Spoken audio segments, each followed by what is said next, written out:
Hello and welcome to the channel's book club. Today, the show focuses on two African writers.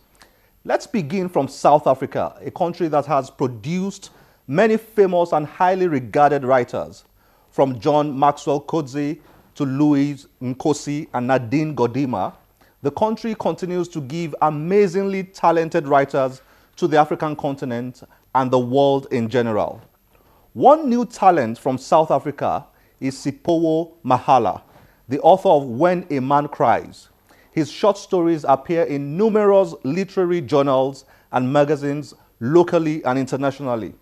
Mahala has a master's degree in African literature from Wits University, South Africa, and he is currently the head of books and publishing at the South African National Department of Arts and Culture. Mahala's latest book is titled African Delights.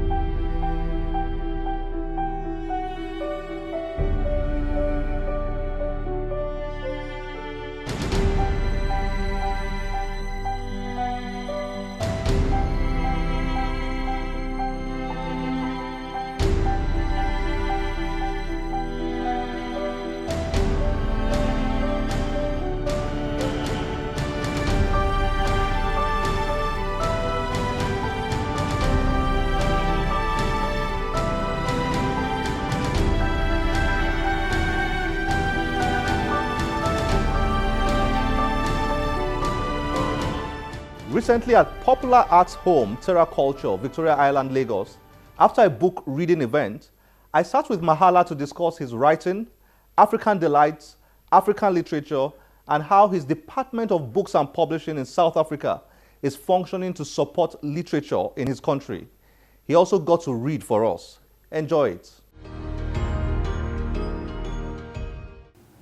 "Let's go up the mountain," Kate said, opening the boot of her car.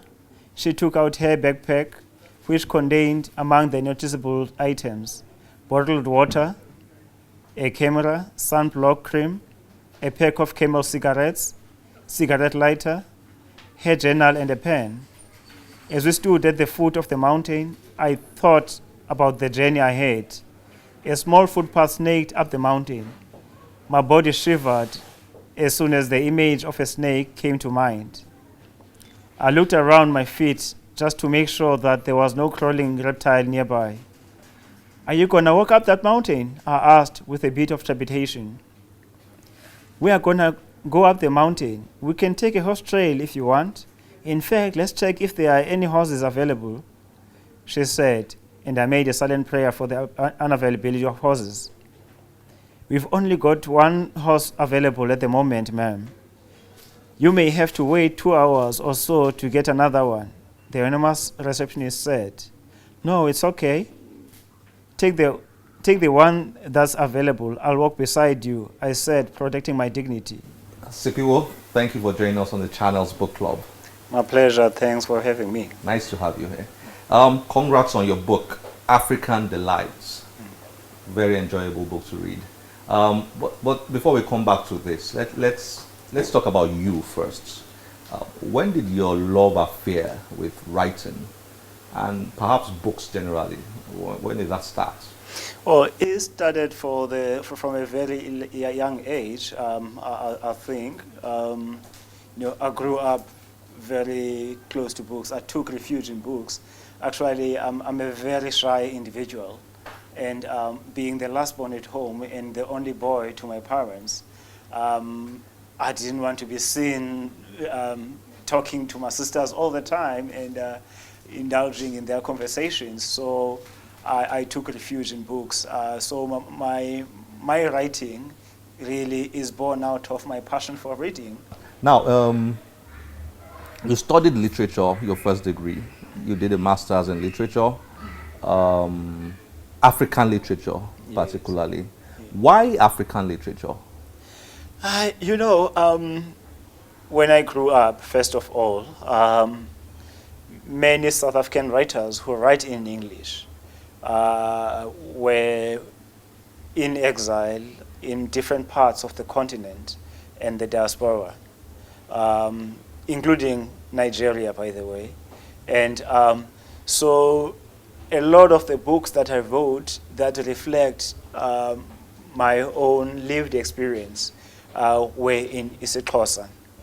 The first books that I actually read in English that described, that give an authentic reflection of the African condition were coincidentally Nigerian writers mainly.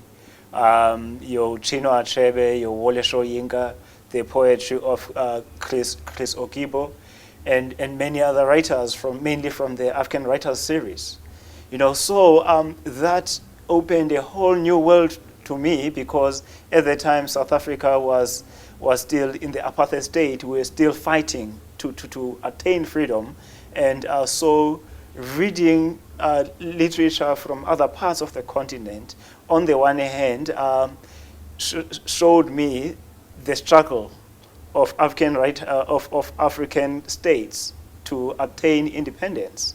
But at the same time, a good warning from books like No Longer at Ease, Ayikwe Ama's The Beautiful Ones Are Not Yet Born, that even when we are free, there are dangers, that there are certain warning signals that we should look out for. So African literature did that to me. It opened new vistas. It helped me to understand that while we are confined to South Africa, while we cannot, while we were isolated from the rest of the continent, I was able to read about the rest of the continent. So when I went to university, it was still that curiosity. At that time, by the way, I was not even thinking about writing. I was just eager to consume as much as possible and learn as much as possible. And that's what I got from books written by writers from the rest of the continent.